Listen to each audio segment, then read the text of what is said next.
If you care about the future of Seattle, I think you should watch this. All right, so I'm going to try to summarize as best I can. And I don't want to make this like a long-winded diatribe of something that's just my opinion, but I think it's worth the share.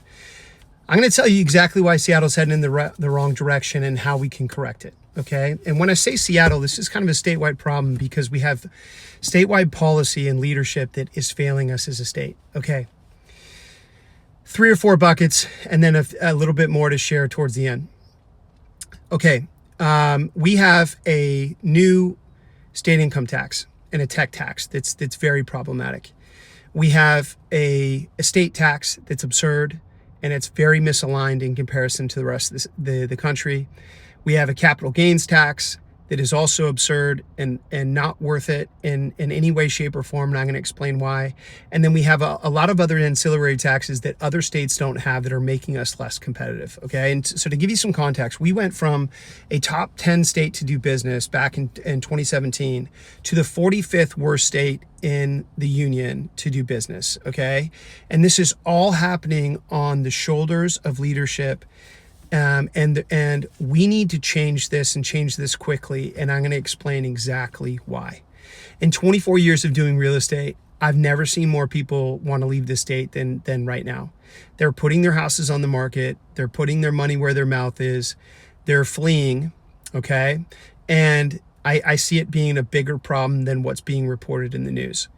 When you look at everything that we've done from a policy perspective as a state, it's terrible. Okay, first of all, we're not managing our money correctly to begin with. We're one of the worst states in terms of balancing a budget. It's absolutely pathetic. We're spending more than we're taking in. Okay, that's the first problem. But then on top of that, we're layering on taxes for the hardworking Washingtonians here that are making it harder to live here. Let's start with the income tax. Okay, the income tax for a long time was a benefit to the state of Washington because we were only one of a handful of states that didn't have a state income tax. So what happened? Well, a bunch of businesses, a bunch of leaders, a bunch of entrepreneurs moved here to build businesses, right? Because they could retain more for what they earned. They would benefit from building a company here, making money here, and being able to then distribute that money to build bigger businesses and create more startups and so on and so forth. Well, by putting a state income tax, we basically cut everyone off at the knees, okay? And people don't like that. And the state may want you to believe that it's only going to be targeting the millionaires, you know, the 30,000 millionaires and billionaires that are in the state of Washington, but it's just not how it's written. And if you talk to anybody with a brain that understands policy, they know that the law is written to where it'll start at $1 million and then it'll go after people that make 750,000 and 500,000 and so on and so forth. That is coming. Okay, regardless of what politicians tell you, don't believe them, that's coming. Number 2, the cap gains tax. The cap gains tax is absolutely absurd, and I'm going to tell you why. For anyone that wasn't moving because of the tax, they already moved because of the cap gains tax.